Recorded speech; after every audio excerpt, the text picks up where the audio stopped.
The starship was small and quiet. Zorvin sat alone at the control panel. He was a Calirian. His skin was blue and his eyes were big and black. He was an archaeologist. His job was to find old things in space. Today, he was in a place called the Graveyard of Giants. It was a field of old metal and broken ships. It was dark and cold. No one came here. It was a dead place. Zorvin's scanner beeped. Something was below. He flew his ship down. He saw a large round object half buried in rock. It was not like the other wreckage. It was smooth and shiny. A pod. He put on his suit and went outside. The pod was big. It was made of a metal he did not know. On its side were strange marks. Words. He used his translator. It read, warning, containment breach will end all. Zorvin felt cold. What was inside? He called his commander on the radio. Commander Voss, I found something. A pod. It has a warning. The commander's voice was rough. Ignore it. That place is junk. Come back. But, sir, it is different. It is sealed. Maybe it is important.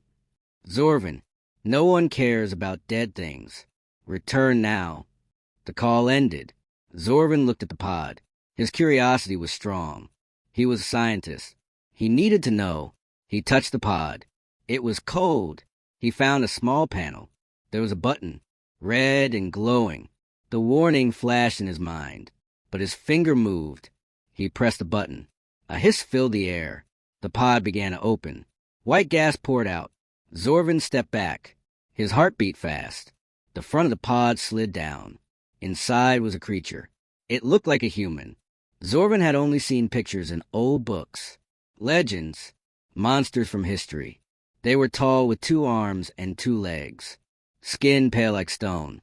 This one was dressed in a simple gray suit. Its eyes were closed. It seemed asleep. Not dead. Asleep. Zorvin could not believe it. Humans were a myth. A story to scare children. They were gone. Wiped out 1,000,000 years ago. Yet here one was. He reached out a hand. He touched its arm. It was firm, not frozen. Then the chest moved. A breath. Zorvin jumped back. The human was alive. Its eyes opened. They were not like Calirian eyes. They had white around them and a small black center. They looked directly at Zorvin. The gaze was sharp, intelligent, and very, very old. The human's lips moved. A deep voice came out. It spoke in a language Zorvin did not know. But then his translator worked. It turned the words into his tongue. Where am I?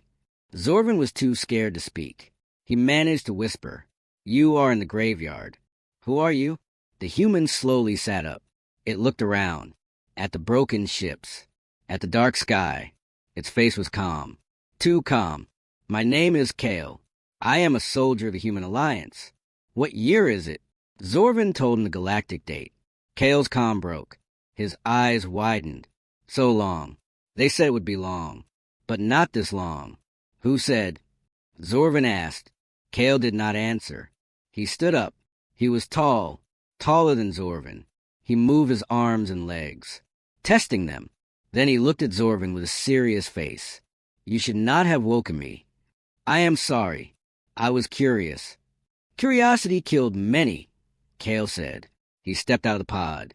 He looked at the warning written on it. He closed his eyes for a moment. They will know now. They will come. Who will come? Zorvin's voice shook. Before Kale could answer, Zorvin's ship computer beeped loudly. A message came through. It was from Commander Voss again. But the voice was different. It was urgent. Scared. Zorvin, get out of there. Covenant ships just entered the sector.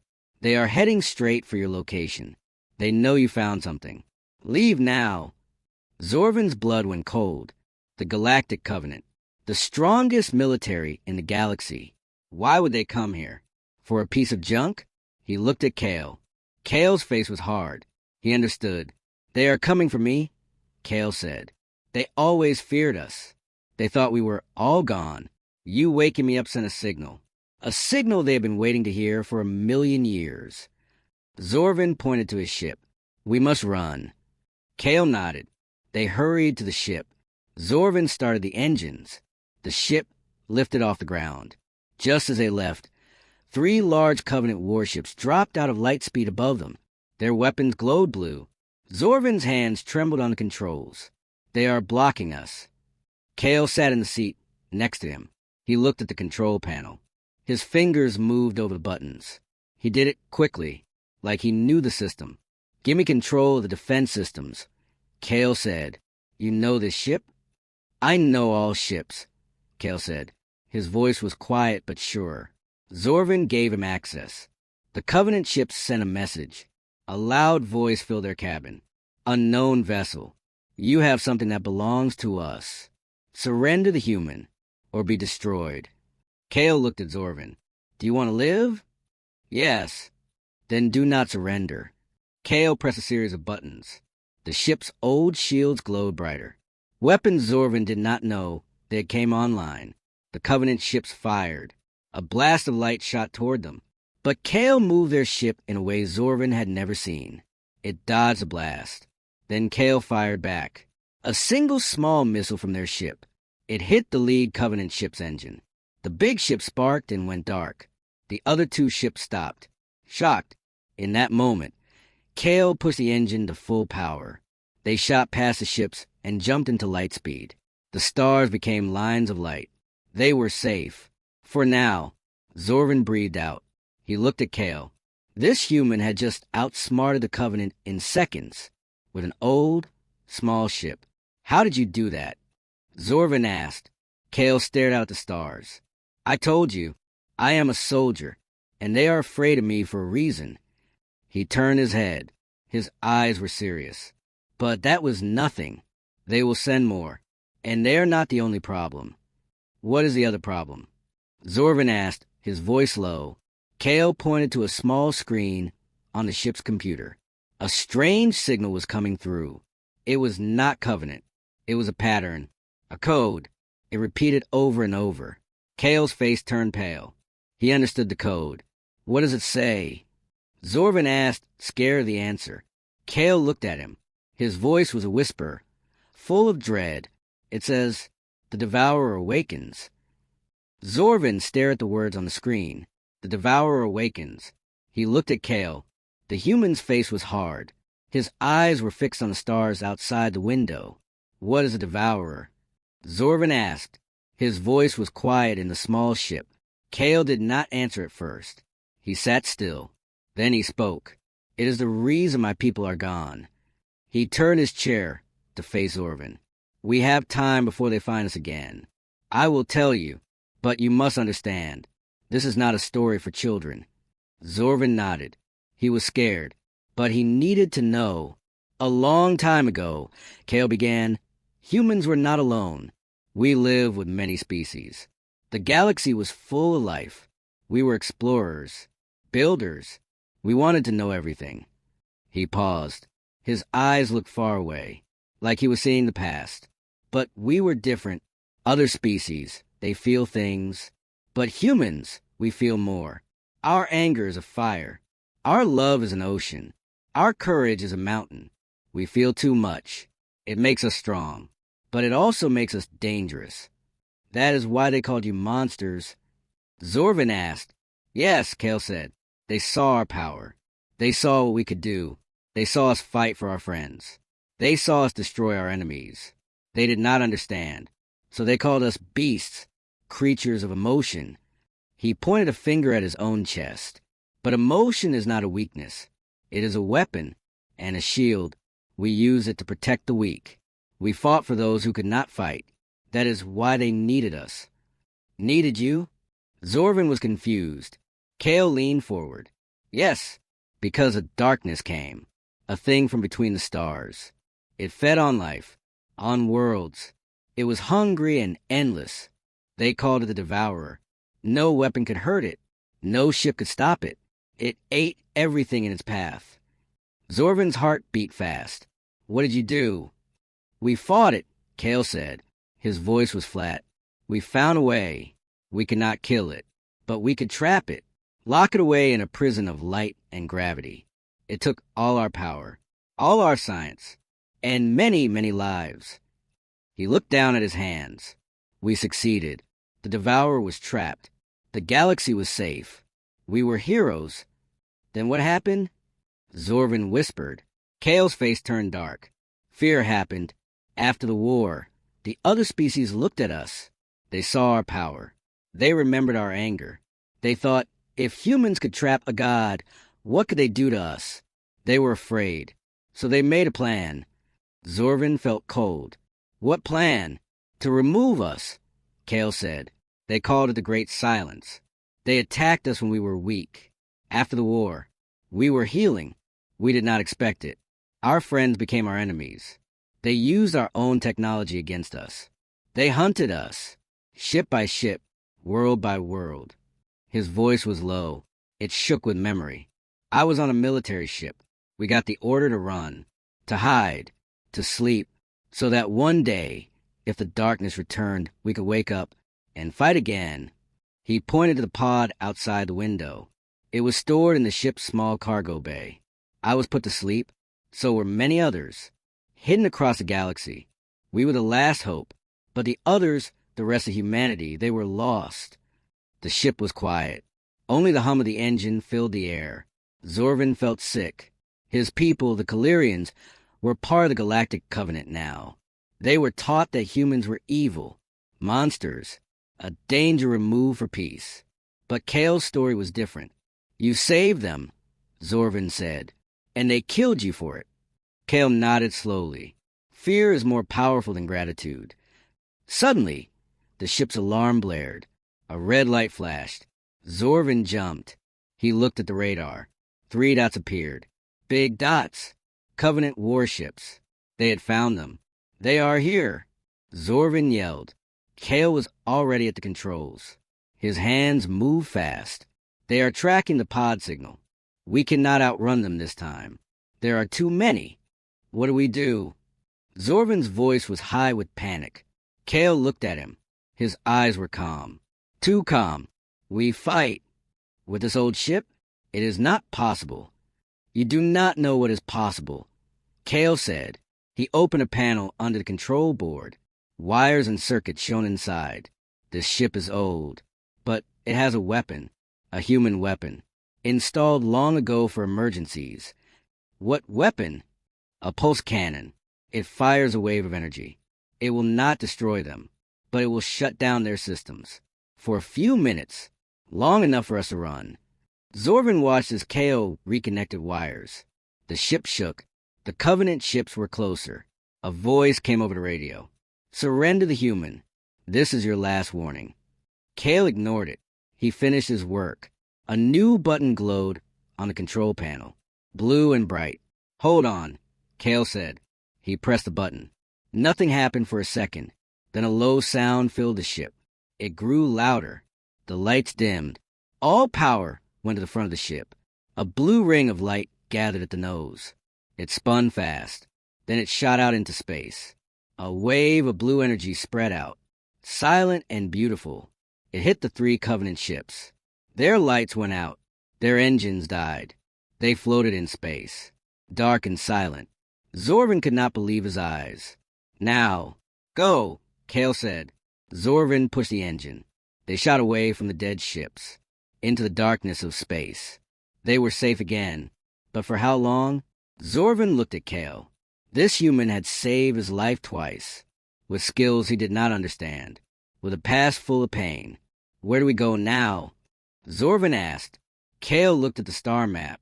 He zoomed in on a single point, a planet called Helios Prime, a dead world in a dead system. Here, Kale said. The signal came from here. The beacon is here. It will tell us where the others are sleeping, and it will tell us how to stop the Devourer when it wakes.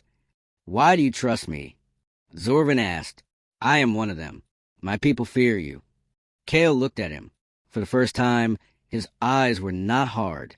They were tired and a little sad, because you woke me up, and you have not tried to kill me yet. In my experience, that is a good start. He turned back to the controls. But the Covenant will not stop. Next time, they will send a fleet. And General Vrax, he knows my voice now. He knows what it means. Zorvin remembered the general's panic on the radio. That voice, it's impossible. The monsters are extinct. Who is General Vrax? Zorvin asked. Kale's face was like stone. He is a descendant of the ones who betrayed us. His ancestors gave the order to kill my family. He knows the truth, and he is more afraid than anyone. The ship flew on. Helios Prime was far. They had time. But Zorvin could not relax. He looked at Kale, a monster from stories, a soldier from history, a savior who no one wanted to save. And he knew one thing for sure. The galaxy was not ready for the return of the monsters, and he was flying right into the storm with one that Helios Prime was a dead world. No green, no blue water, only red rock and dark skies. Zorvin brought their small ship down near a large mountain. The air was thin and cold. Kale stood at the door before it opened. He wore a suit from the ship's storage. It was old, but it worked. The beacon is here, Kale said. His voice was sure. I can feel it. How? Zorvin asked. All human soldiers were linked. Kale explained. A low signal for emergencies. When one wakes, the others know. The beacon is the master signal. It calls all sleepers home. They stepped out onto the red dust. The wind howled. It was an empty sound. Zorvin saw ruins ahead. Broken buildings.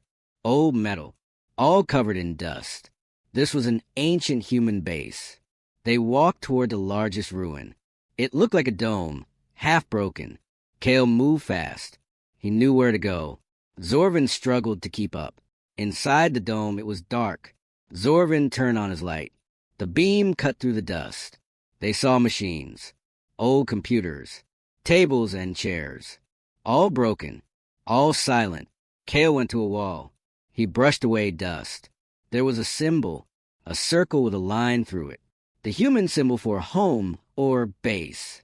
He pressed his hand against it. The wall glowed. Blue light spread from his touch. A low hum filled the room. Lights came on. Old screens flickered to life. Dust fell from the ceiling. The room was waking up. Zorvin watched, amazed. The machines were 1,000,000 years old, but they still worked. A screen in front of them showed words. Human words. Then they changed into Galactic Common. Access granted. Welcome, soldier. A hologram appeared in the center of the room. A figure of a human woman. She wore a uniform. She looked kind but tired. Hello, Kale, the hologram said. Her voice was soft, like a memory. My name is Alara. I am the keeper of this beacon. Kale stood straight. Alara, status report. The sleepers are safe, Alara said. 20 pods remain hidden across the galaxy. Their signals are weak but alive. The prison holding the devourer is stable. But signs of stress are growing. It is waking up. Kale's face was hard. How long? Unknown. Years. Maybe months. Its power is great. The prison was never meant to last forever. It needs a new lock. A new key. What key? Zorvin asked, stepping forward. Ilara's hologram turned to him. You are not human. He is a friend, Kale said quickly. Ilara studied Zorvin. A Calirian. Your people were part of the Covenant. The ones who betrayed us. Zorvin felt shame. I did not know the truth. Ilara nodded slowly. The past is the past. The key is a code, a song of energy. It can seal the devourer away for another 1,000,000 years. But to create it, we need the power of a living star and the control of a human mind linked to the beacon. Kale understood. You need me to go to the star, and you need to stay here to guide the signal. Yes, Ilara said, but there's a problem. The Covenant is coming. They have tracked you, a full fleet. They will be here in less than an hour. Zorvin's heart dropped. A full fleet?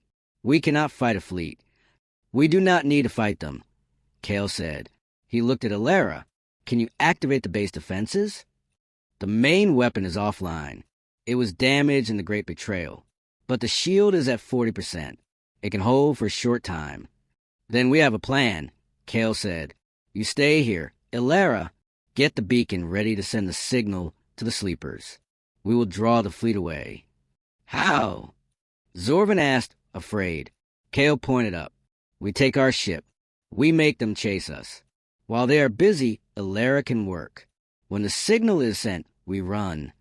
It is dangerous, Ilara said. It is our only choice, Kale replied. They ran back to their ship. The sky was no longer empty. Small dots appeared high above. The Covenant fleet. Dozens of ships. They filled the sky like metal birds. Zorvin started the engines. His hands were shaking. Stay calm, Kale said. He was sitting in the weapons seat, his eyes on the screens. Fly low. Use the mountains as cover. Zorvin flew the ship up. They shot into the red sky. Immediately, the Covenant ship saw them. A voice boomed over the radio. Human vessel. Surrender or be destroyed. Kale switched off the radio. No more talking. The chase began. Zorvin flew fast. He dipped between mountains. He flew through deep canyons. The Covenant ships were bigger. They could not follow in the tight spaces. They fired from above. Red beams of light hit the rocks around them. The ship shook. Warning lights flashed. We cannot take a hit. Zorvin shouted. Then do not get hit, Kale said calmly.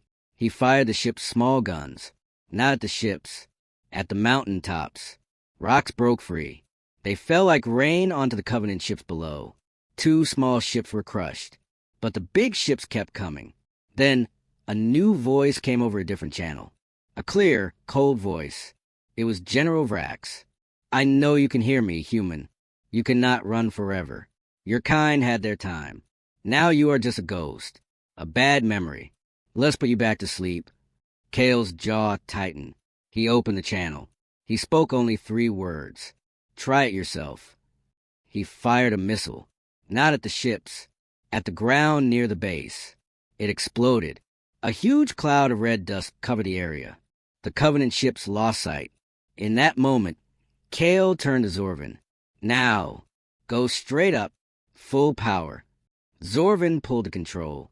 The ship shot up like an arrow, out of the dust cloud, into the clear sky, right into the middle of the fleet. They were surrounded. Ships turned their guns toward them. They were trapped. Zorvin felt terror. This was the end. But Kale was smiling. A small, hard smile. Good, he said. Now they're all looking at us. He pressed a button on his chair. A signal went out. Not from their ship. From the base below. Suddenly, a blue beam of light shot up from the planet. It went into space. Bright and powerful. It split into 20 smaller beams. Each beam flew in a different direction. To 20 hidden worlds. To 20 sleeping humans. The signal was sent. The Covenant ships were confused. They saw the beacon's light. They did not understand. What is that? General Vrax's voice was sharp. Kale opened the channel one last time. That is hope, General, and you are too late. He turned to Zorvin. Jump to light speed. Now! Zorvin did not hesitate. He pushed the engine. The ship shot forward. The Covenant ships fired, but they were too slow. Space twisted. The stars became lines. They were gone. Safe in light speed, Zorvin breathed out. He was sweating. His heart was pounding.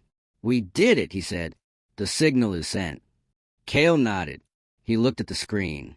It showed the 20 paths of the signal, reaching out across the galaxy. Yes, the others will wake now. They will know what to do. And the Devourer? Zorvin asked. Kale's smile faded. The beacon has the code for the new lock. Ilara will send it to us. But we must go to the living star. And that is a journey through Covenant space.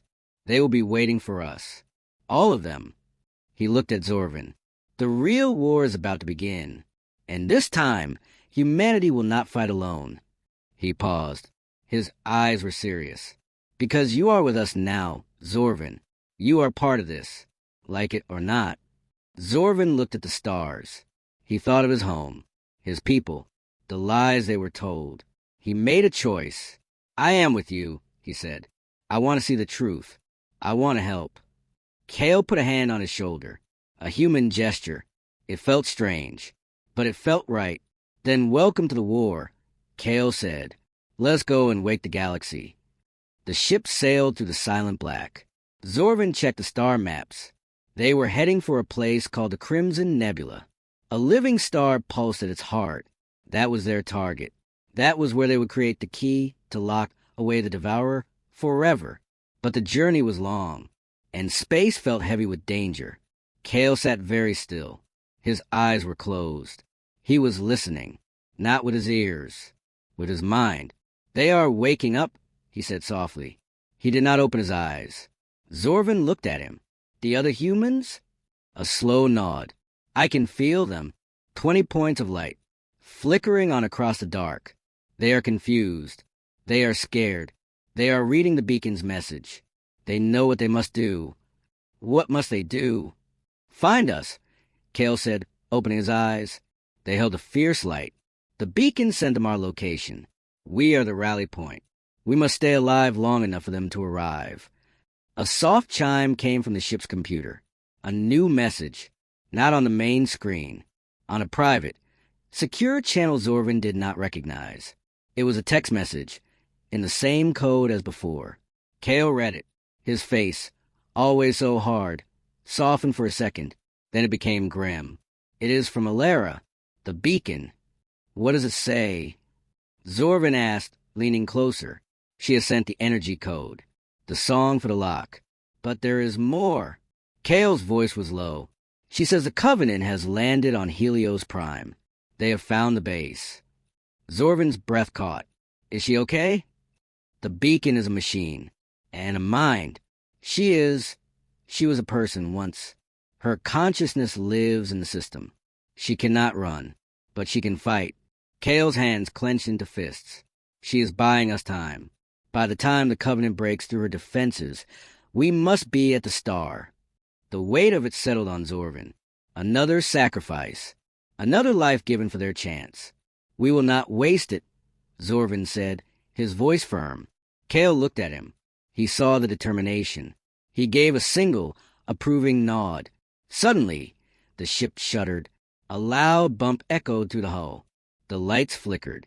What was that? Zorvin jumped to the controls. The scanner showed nothing. Empty space. Then, a shadow moved outside the window. Something dark and jagged. It was not a ship. It looked like rock. "Asteroid field," Zorvin said. "We must have drifted into its edge." The map did not show this. He fired the steering thrusters. The ship turned slowly, but space was thick with tumbling rocks. Some were as small as their ship. Some were as big as mountains. A large asteroid spun towards them. Zorvin pulled up hard. They missed it by inches. "We need to get out of here," he yelled. "No," Kale said. His voice was calm. He was staring at the asteroids. "Look, their movement. It is not natural." Zorvin looked. Kale was right. The asteroids were moving in a pattern. A slow, swirling circle. Like water going down a drain. "A gravity well," Kale whispered. "Something is pulling them. Something powerful." He pointed. In the center of the swirling rocks, space itself seemed to warp. It shimmered like a heat haze. And in the middle of the shimmer, a shape began to form. It was a ship, but unlike any ship Zorvin had ever seen. It was old, older than the ruins on Helios Prime. It was made of a dark, smooth material that drank the light. Its design was strange, angular and sharp. It had no visible engines, no windows. It was just there, a silent ghost from the void. "What is that?" Zorvin's voice was a whisper of fear. Kale was on his feet. His body was tense, like a wire pulled too tight. He recognized it. "That," he said, "is a Spectre-class scout vessel. Human design." "Human? But it looks dead, because it is." Kale's eyes were locked on the dark ship. "It is a drone. An unmanned ship sent out 1,000,000 years ago to watch the edges of known space, to watch the prison of the Devourer. Its programming must have brought it here when it sensed my signal." The dark ship turned slowly. It did not aim weapons. It did not send a message. A single beam of blue light shot from its front. It was not an attack. It scanned their ship from bow to stern. Then, a screen on their console lit up. A face appeared. It was a human face, but it was not alive. It was a hologram, sharp and clear. A man with short hair and a stern expression. He wore an old-style uniform. Identify, the face said. Its voice was flat, without feeling. Soldier Kale. Serial designation Gamma 7. Kale responded instantly, standing straight. The holographic face processed this. Its eyes flickered with data. Identity confirmed. Welcome back, Soldier Kale. Mission status? The primary mission failed. The Devourer stirs. The galaxy is unaware. I am attempting to enact contingency. I require passage to Crimson Nebula to forge the locking code. The hologram was silent for a long moment. The contingency was to be enacted by a council of 5. You are alone. The council is gone. I am what remains. The beacon on Helios Prime has authorized me. Another pause. Authorization verified. This vessel is at your disposal. It is faster. It is armed. It can get you to the nebula. Zorvin felt a surge of hope. A way out. But Kale shook his head. No, your design is ancient. The enemy will recognize it. They will see a human warship, and they will send everything they have to destroy it. We must be quiet. We must be small. Understood, the drone said. Alternative proposal. This unit will act as a diversion. It will draw enemy forces away from your trajectory. Kale hesitated. That is a one-way mission. This unit's core directive is the preservation of the locking protocol. All other parameters are secondary. Do you accept? Kale looked at Zorvin. He saw the understanding in the young alien's eyes. Another sacrifice. Another ghost helping them. He looked back at the screen. We accept. Thank you. The mission is all, the drone replied. Its hologram faded. The dark ship's engines glowed to life for the first time in eons. A deep purple light. It turned away from them. Then it shot forward, not into open space. It flew straight into the densest part of the asteroid field. It began firing, not at the rocks. Its weapons created massive explosions, shattering asteroids into dust, creating a huge, noisy, and very visible path of destruction. A signal. A flare in the dark, saying, "Here I am." It is leading them away, Zorvin said, awed, on their long-range scanner. They saw it. The Covenant fleet, still searching near Helios Prime, changed course. They saw the Spectre ship's violent signature. They turned and gave chase, swarming toward the ancient human drone. Their path to the Crimson Nebula was clear. Kale sat back down. He did not watch the scanner. He stared at his hands. They were the best of us, he said quietly. The Spectres. They volunteered to watch the dark forever, so the rest of us could sleep in peace. He looked at Zorvin, his expression unreadable. Now, we run while another ghost dies for us. Remember this, Zorvin. This is the price of survival. This is the weight of being a monster who cares. Zorvin set the new course. The ship leapt forward, away from the storm of rocks and light, into the quiet lane towards a nebula. Behind them, a million-year-old sentinel flew towards an entire fleet alone. Its mission was not to win. Its mission was to be seen. The quiet did not last. Zorvin watched the scanners. The Covenant ships were gone, chasing the ghost ship, but space was not empty. Small dots appeared, not behind them, ahead of them. Contacts, Zorvin said, his voice tense. 3 small vessels. Fast. They are not Covenant. Kale moved to look. The ships were sleek, silver and blue. Their design was sharp, like birds of prey. They moved in perfect formation. I know this design, Kale said. They are Valkyrians, neutral traders. Or they used to be. A communication request flashed on the screen. Zorvin looked at Kale, who nodded. The screen filled with the face of a Valkyrian. Her skin was pale silver. Her hair was white. She had 2 small horns on her forehead. Her eyes were intelligent and calm. Unknown vessel, she said. This is Captain Liz of the trade ship Silver Wing. You are heading into restricted space. The Crimson Nebula is under Valkyrian protection. State your purpose. Kale stepped into view. I am Kale. This is Zorvin. Our purpose is urgent. We must reach the living star at the nebula's heart. Captain List studied Kale's face. Her eyes widened slightly. You are human. I thought your kind were a myth. We are real, and we are needed. The Devourer is waking. The star holds the energy we need to lock it away again. List was silent for a long moment. She looked off-screen, listening to someone. Then she looked back. We have detected the disturbance at the edge of the galaxy. The old stories speak of the Devourer, and they speak of the human warriors who caged it. She made a decision. We will escort you. The nebula is unstable, and you are not the only ones here. What do you mean? Zorvin asked. Follow me, Liz said. The 3 Valkyrian ships turned. Zorvin followed. They flew into the nebula. The Crimson Nebula was a sea of red and pink gas. It was beautiful and deadly. Lightning flashed inside the clouds. The gas was so thick it was like flying through a storm. The Valkyrian ships led them safely through the worst of it. Then they broke through into a clear space. In the center burned the living star. It was huge and orange, pulsing with slow, hot energy, and floating in front of it, dark against the fire, was a single massive ship. It was a Covenant command carrier, the largest class of warship. It was surrounded by a dozen smaller fighters. It was not moving. It was just waiting. They are here, Zorvin whispered, fear cold in his stomach. They predicted your path, Captain Liz said over the comms. They arrived 6 hours ago. They have been blocking all access to the star. We have tried to reason with them. They do not listen.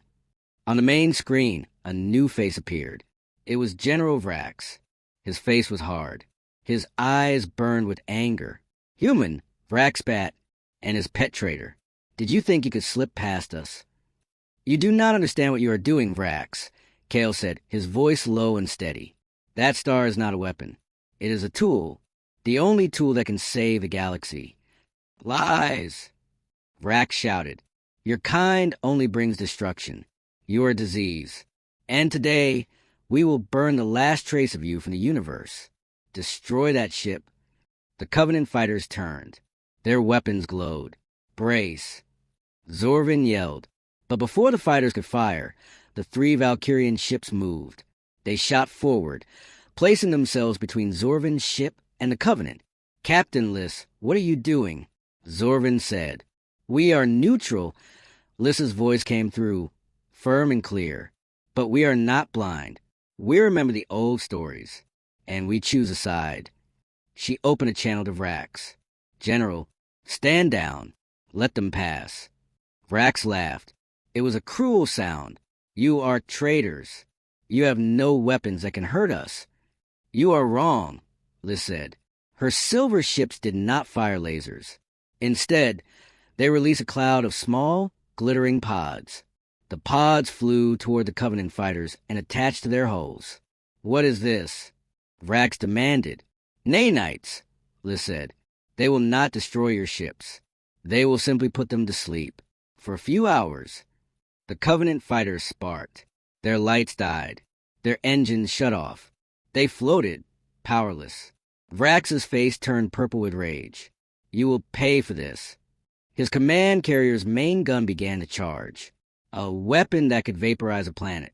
They had seconds. Kale turned to Zorvin. Get us as close to the star as you can. Now. The radiation will melt our ship. Just do it. Zorvin pushed the engines to the limit. Their small ship shot past the sleeping fighters, straight toward the burning star. The command carrier's gun was almost ready. Kale, we're not going to make it. Zorvin screamed. Kale was not at his seat. He was in the middle of the cabin. He had opened a panel on the floor. Inside was a large crystal device. The beacon's gift, the locking code receiver. He placed his hands on it. The crystal glowed. I am not trying to make it to the star, Kale said, his voice echoing strangely. I am trying to make the star come to me. He closed his eyes. The crystal blazed with light.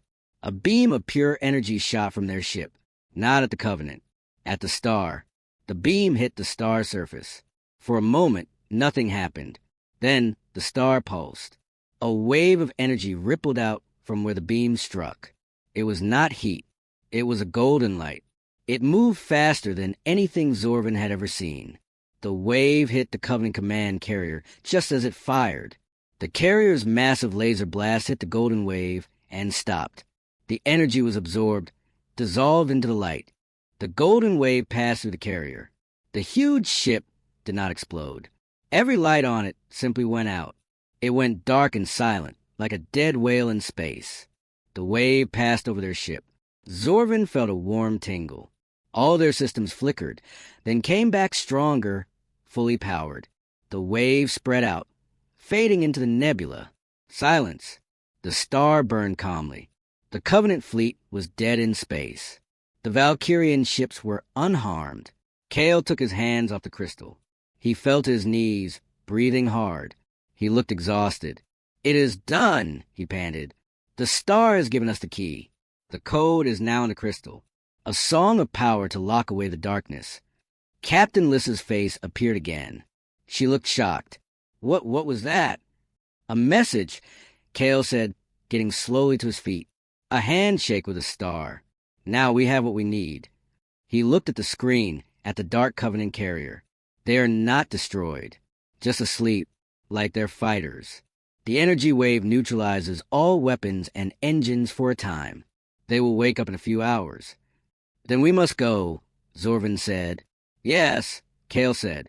He looked into the star. "But we are not alone anymore." On the scanner, new signals appeared. Dozens of them, coming from all directions, moving fast. "What are those?" Zorvin asked. Kale smiled. It was a true smile, the first Zorvin had ever seen on his face. "Those," Kale said, "are the others." The signals resolved into ships. Many different kinds. Old human designs, waking from their long sleep. They were scarred and ancient, but they flew with power and purpose. They had heard the call. They had felt the star's pulse. And they had come. The first of the new ships hailed them. A face appeared on the screen. A human woman. Her hair was short. Her eyes were sharp. She wore armor. "Soldier Kale," she said. "I am Lena. We are here. What are your orders?" Kale stood straight. He looked at Lena. He looked at Zorvin. He looked at the armada of human ships gathering around them. "The key is forged," Kale said, his voice strong and clear. "Now we go to the prison. We go to face the Devourer. And we finish what we started 1,000,000 years ago." He turned to Zorvin, the human and the alien side by side. "The monsters have returned, and the galaxy will finally see what we can do." The prison of the Devourer was not a place in space. It was a place between space. A tear in reality, hidden in the dark behind a dead star. To get there, you had to fly into the star's cold heart and then turn sideways. Kale explained it as they flew. The human armada followed them. 20 ships. Each one old, each one different, but all moving as one. Lena's ship flew right beside them. Zorvin's small ship was now the leader of a ghost fleet. "The prison is a pocket dimension," Kale said, looking at the swirling vortex on the screen. "Time is slow there. Space is bent. It was the only way to hold it. It is breaking." Lena's voice came over the comms. She was looking at the same data. "The walls are thin. We can feel its hunger from here." Zorvin felt it too. A cold dread. A feeling of being watched by something huge and empty. The dead star loomed ahead. It was black and silent. A hole in the starlight. All ships formed a locking pattern. Kale commanded, "Follow my lead into the gravity well. Do not break formation."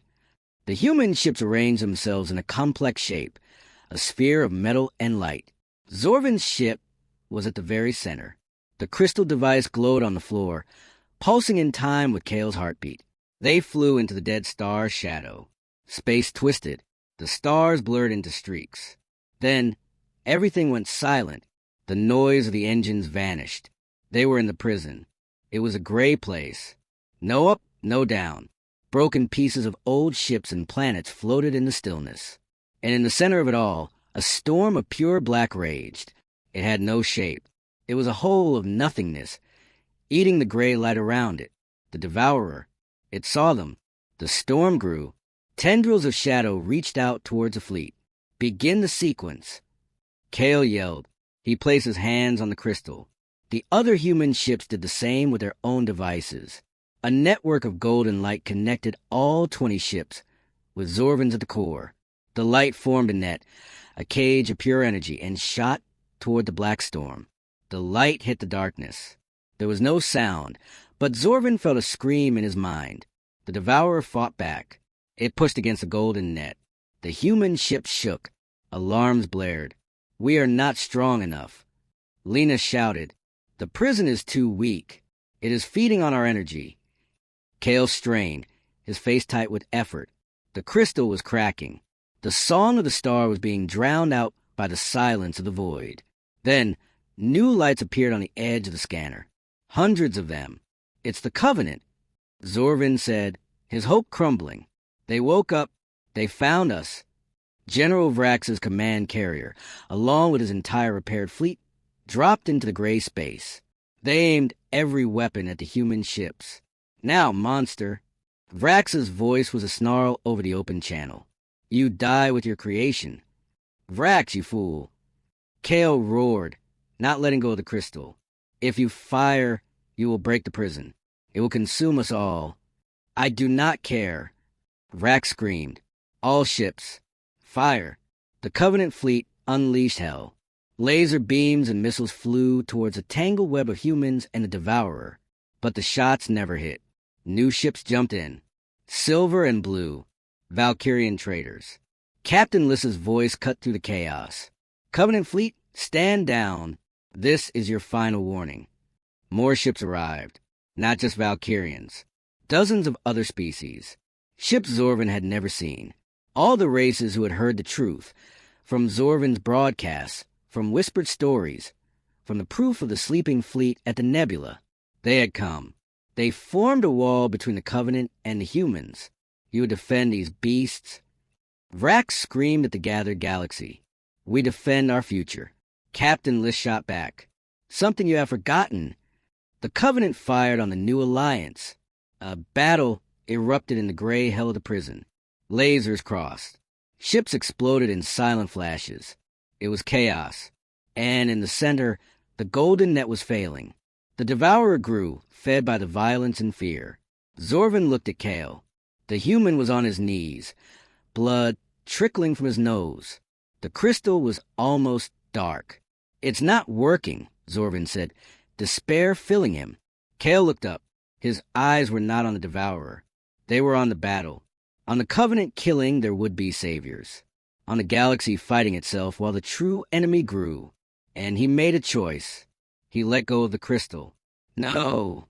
Lena screamed over the comms. "Kale, what are you doing?" Kale stood up. He walked to the ship's main console. He opened a channel to every ship, human, Covenant, and ally. His voice filled every cabin in that cursed place. "You want a monster?" He boomed, his voice no longer tired, but filled with terrible power. "You want to see what you feared? Then watch." He turned to Zorvin. "Give me full power to the forward emitter. Not the crystal. The main gun. But it's just a mining laser. It can't hurt that thing."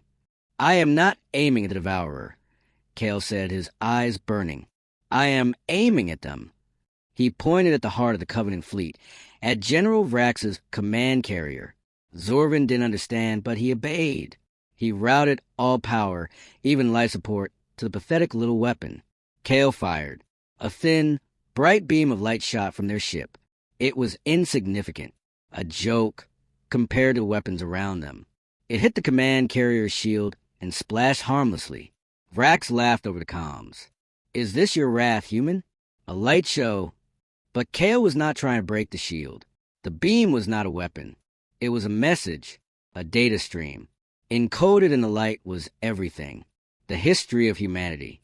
The truth of the Devourer. The sacrifice of the Spectre drone. The courage of the Valkyrians. The hope of the sleeping fleet.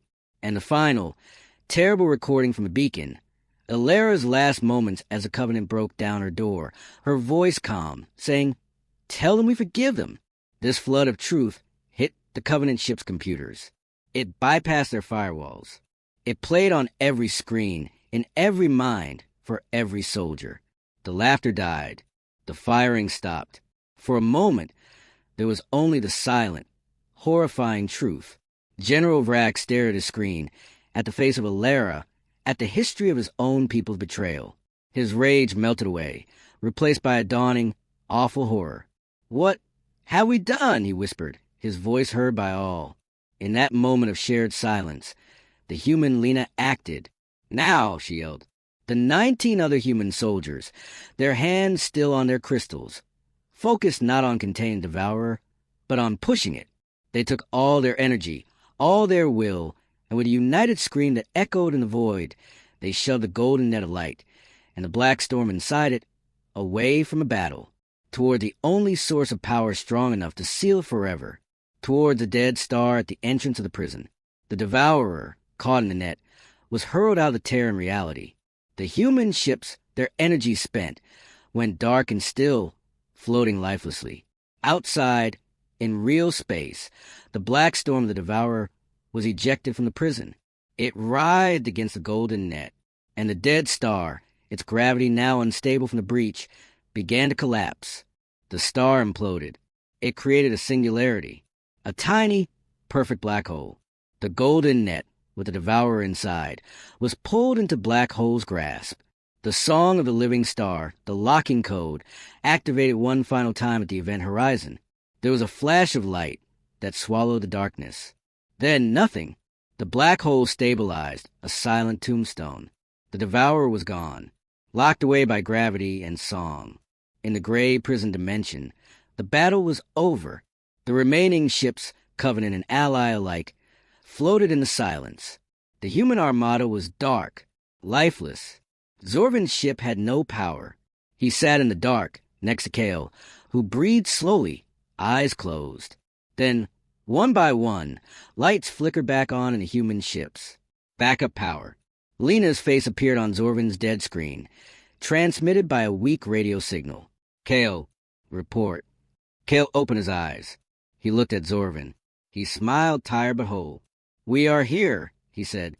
On the main viewer, which was now only showing static, a new image forced its way through. It was General Vrax. His face was pale. His pride was gone. "Human," Vrax said, his voice broken, "your ships are dead in the water. Your people are helpless. My fleet, my orders, ought to finish the purge." The Covenant weapons re-aimed. They pointed at the powerless human ships. Zorvin's heart stopped. Vrax looked into the camera, into Kale's eyes. A single tear traced a line down his scaled cheek. "And I hereby refuse that order." He turned to his fleet. "All Covenant vessels, stand down. Lower your weapons. Today, we were saved by monsters. Today, we remember what honor is." One by one, the red targeting lights on the human ships winked out. The war was over. Epilogue. The story spread across the galaxy, not as a myth, not as a warning, but as history. The humans did not return as conquerors. Their ships were crippled. Their numbers were few. They asked for nothing. A quiet world to heal, to remember. Zorvin stood with Kale on a new green planet, under a yellow sun. They watched as human and Calirian engineers worked side by side to build a new home. "They are not afraid anymore," Zorvin said. "No," Kale said, watching a group of human children and alien younglings playing together.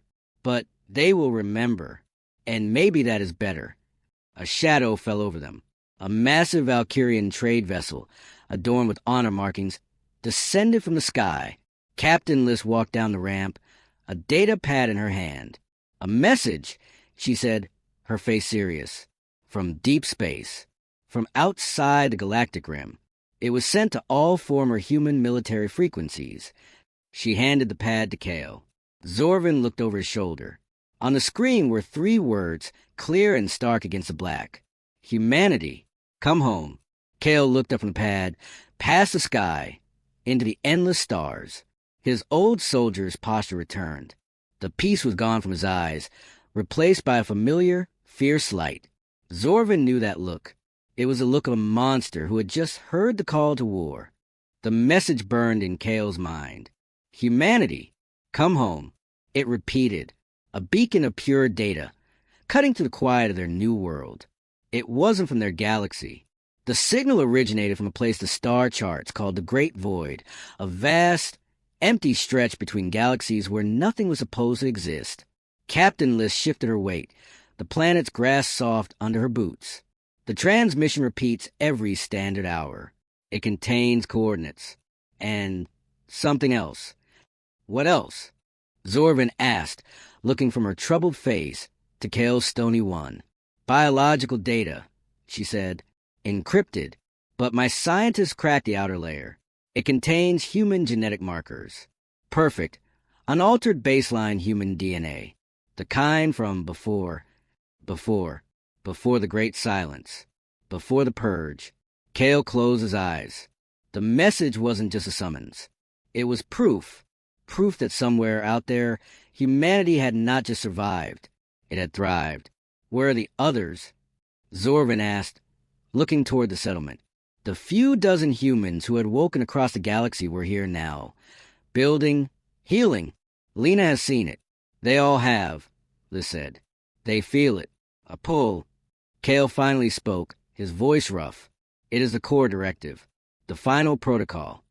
If scattered, and a true home signal is broadcast, rally and return.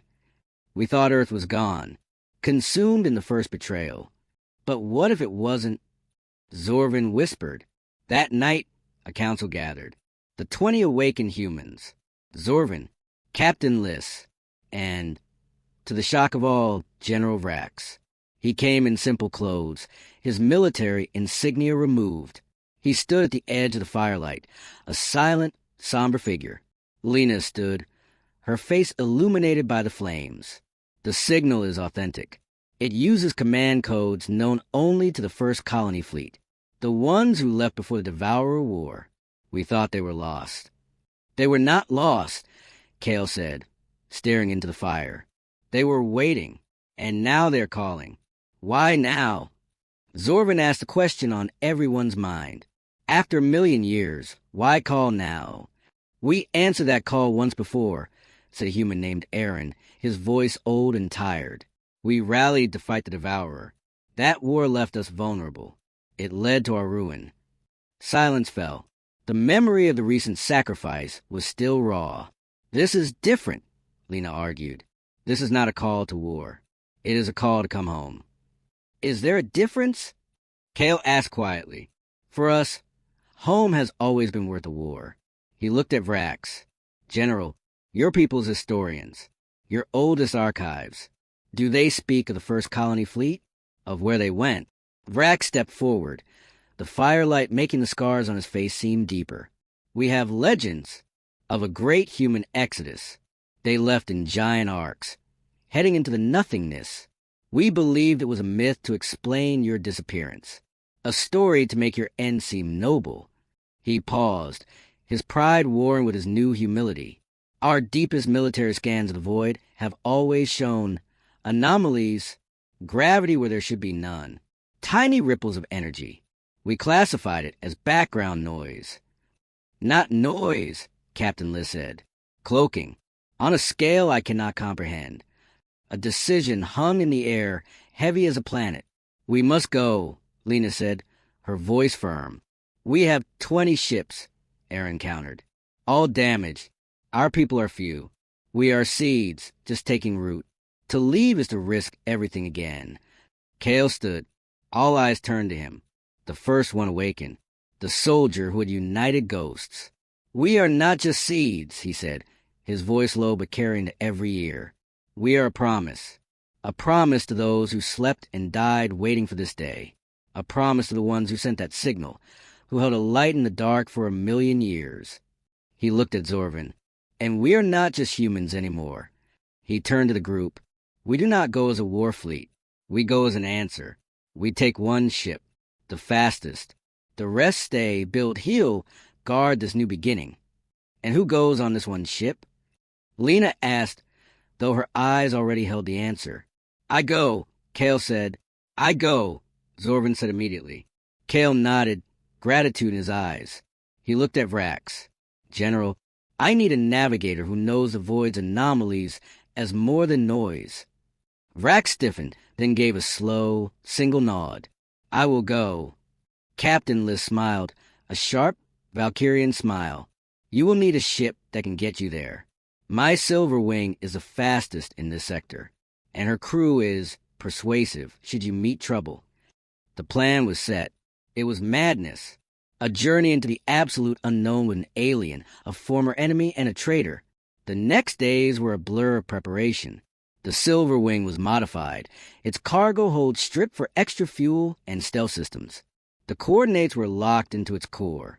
On the day of departure, the entire settlement gathered. Humans, Calirians, Valkyrians, and even a few brave Covenant observers stood together. Lena clasped Kale's arm, a warrior's farewell. Do not get lost, old friend, she said. Not this time, he promised. Zorvin stood by the ramp, his heart pounding with fear and a thrilling awe. He was leaving the known galaxy behind, for a human home he had never seen.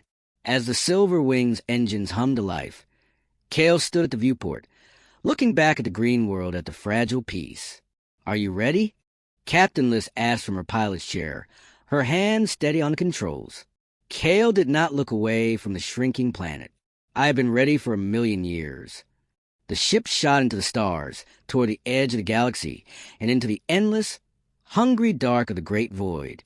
The journey was long. Space here was empty. No stars, no nebulae, just an infinite velvet black. The only sound was the hum of the engines and a repeating, gentle pulse of the homing signal. Humanity, come home. Days turned into weeks. Tension grew. Vrack spent hours at the scanners, mapping the anomalies, gentle gravitational tugs. Days turned into weeks. Tension grew. Vrack spent hours at the scanners, mapping the anomalies, gentle gravitational tugs that formed a hidden path, a road made of invisible bends in space. It is a trail, he said, wonder in his voice, laid 1,000,000 years ago. Only something with human navigation codes could follow it. Anyone else would fly in circles until they died.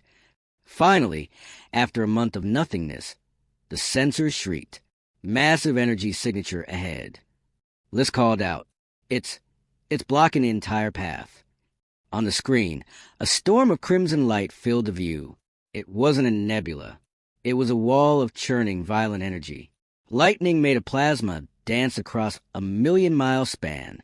The crimson veil, Vrax breathed, pulling data from ancient Covenant archives. A legendary barrier. We thought it was a ghost story to scare novice pilots. It is real, Kale said, his face grim, and it is the final gate. The homing signal led straight into it. There is no way through that, Zorvin said, despair hitting him. We'll be torn apart. The signal is not coming from behind it, Kale said, his eyes locked on the storm. It is coming from within it.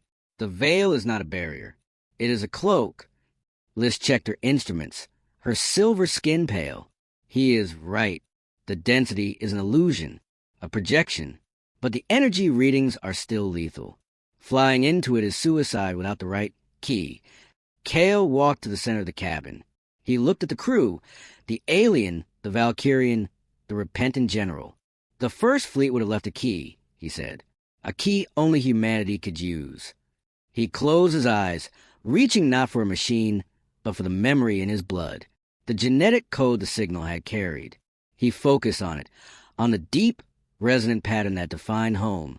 He began to hum, a low, simple tune, a lullaby from a dead world. For a moment, nothing happened.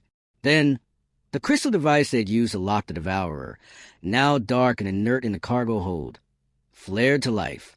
It didn't shoot a beam. It emitted a sound, a perfect, clear note that resonated through the ship's hull. The note hit the crimson veil. The violent storm of energy parted.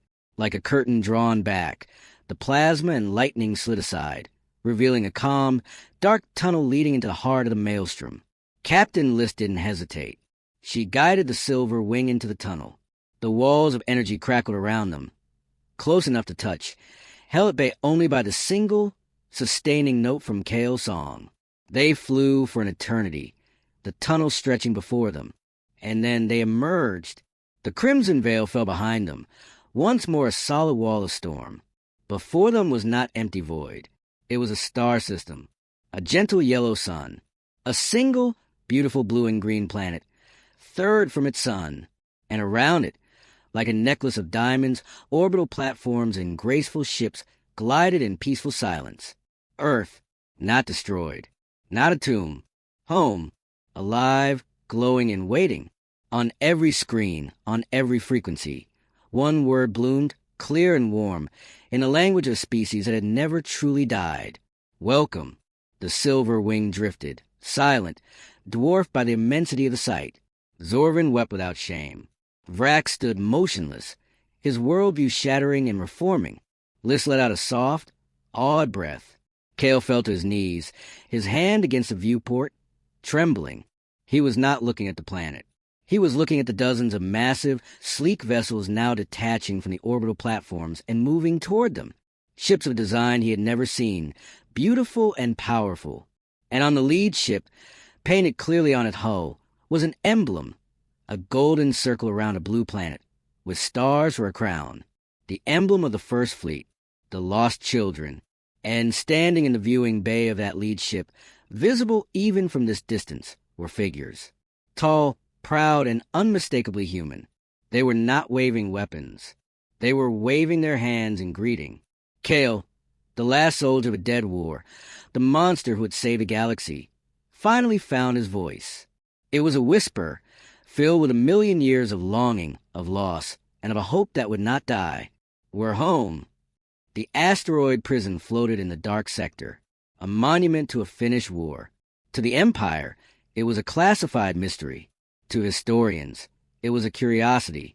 To Captain Aristhain, it had been a final duty. For 50 years it was silent. Then the silence broke. It started with a single static signal. A deep space mining vessel, the Glisten, was surveying the sector for resources. Their scanners pinged off the strange, crown-shaped asteroid. Getting weird readings from that rock, Captain, the sensor officer said. Low-level energy pulses, like a heartbeat. The captain of the Glisten, a pragmatic man named Vorin, frowned. That's the sealed sector. Empire says it's off-limits. Debris field from an old lab accident. Doesn't look like debris, sir. Looks manufactured. And the pulse is getting stronger. Against protocol, Vorin moved closer. The asteroid was massive, its surface smooth like polished obsidian. As they watched, a thin crack appeared on its surface. A faint, purple light seeped out. Vorin's blood ran cold. He'd heard whispers. Old sailors' tales about a war before the Empire. About things that were locked away, not destroyed. Pull back. Now, he ordered, send priority alert to Imperial Command. Code, sleeper stirring. But it was too late. The crack widened. The purple light shot out, not into space, but as a tight, focused beam. It hit the Glisten's communication array. Not to destroy it. To use it. All across the ship, every screen flickered. Every speaker hissed. Then, a voice came through. It was a chorus of whispers, grinding stones and screams folded into one. It spoke in perfect Galactic common, but it felt wrong in the mind. Thank you, the voice said. Your signal was the key. The lock is cracked. On the asteroid, the crack shattered open. A shard of dark rock the size of a city block broke off, and from within, something unfurled. Not a ship, a wing, made of crystal and shadow. The Xyloth King was not dead. It had been patient. For 50 years, it had listened to the silent hum of the galaxy's communications, learning, waiting for a stronger signal to use as a pick for its lock. The Glisten survey signal had been the final turn. In the Imperial Command Center, Admiral Kren was now old. His hair was gray, but his eyes were sharp. He was at a ceremony, passing his title to a younger officer. When the emergency alert arrived, he read the message. Code, sleeper stirring. Location, Titan Tomb. The blood drained from his face. He looked at the new, young admiral, a confident woman named Jaxa. She saw his fear. What is it, sir? The past, Kren whispered. He walked to the main hologram, pushing aides aside. Play the Glisten's final transmission. They saw the asteroid. They heard the monstrous voice. They saw the crystal wing unfold. Panic erupted in the room. But old Admiral Kren felt a strange calm. This was the 2% chance. The fragment. The seed. Captain Thane had warned him in his final report, buried in the seal files. He said a seed could regrow. Kren said aloud. He was right. Who? Admiral Jackson demanded. What are you talking about? What is that thing? Kren turned to her. Everything in our database is a lie. A story to make us sleep well. The truth isn't a file only I can open. He entered his codes. The sealed file, Project Titan. Open on the main screen for all to see. The story of humanity. Of the war. Of the prison. The room was stunned into silence. The humans, Jaxa breathed, reading the report. They sacrificed everything to cage that thing, and we just left it there. We thought it was over. Kren said, we were caretakers who forgot the grave we were guarding. On the screen, the view from the glisten showed the crystal wing fully extended. Then, the transmission ended in a burst of static. The asteroid was awake, and the only beings who ever knew how to fight, it were dust and memory. We have no weapons for that. A weapons officer said, to spare his voice. Our strongest beams wouldn't scratch it. Admiral Kren stared at the last image of the unfolding horror. He remembered Captain Thane's calm voice. The galaxy is safe. He had spoken too soon. But then, Kren remembered something else. The final line of the AI Guardian's last broadcast, a line most thought was just poetry. Remember humanity, not as a myth, as friends. A crazy, impossible idea sparked in his old mind. What if it wasn't poetry? What if it was a clue? A final message meant for this exact moment? The beacon, Kren said suddenly. The first object. The one that said UNSC Infinity. It was a message in a bottle. What if it wasn't the only one? He turned to the stunned officers. The humans knew they might fail. They knew a keeper might fall asleep on duty. They were strategists. They would have left a backup. A final resort. Where? Admiral Jaxa asked, hope flickering in her eyes. Kren pointed to the star chart. The Guardian AI said the beacon's pulse was a last will. It called the station to fight one more time. But what does a will do? It names an heir. It passes on what's left. He looked at the data from 50 years ago. That pulse didn't just go to the station. It went past it, further, into deeper dark space. We were so focused on where it stopped, we never looked at where it was aimed. Officer Lauren's son, now a data officer himself, worked furiously. He traced the original beacon's pulse path, extending the line infinitely into the void.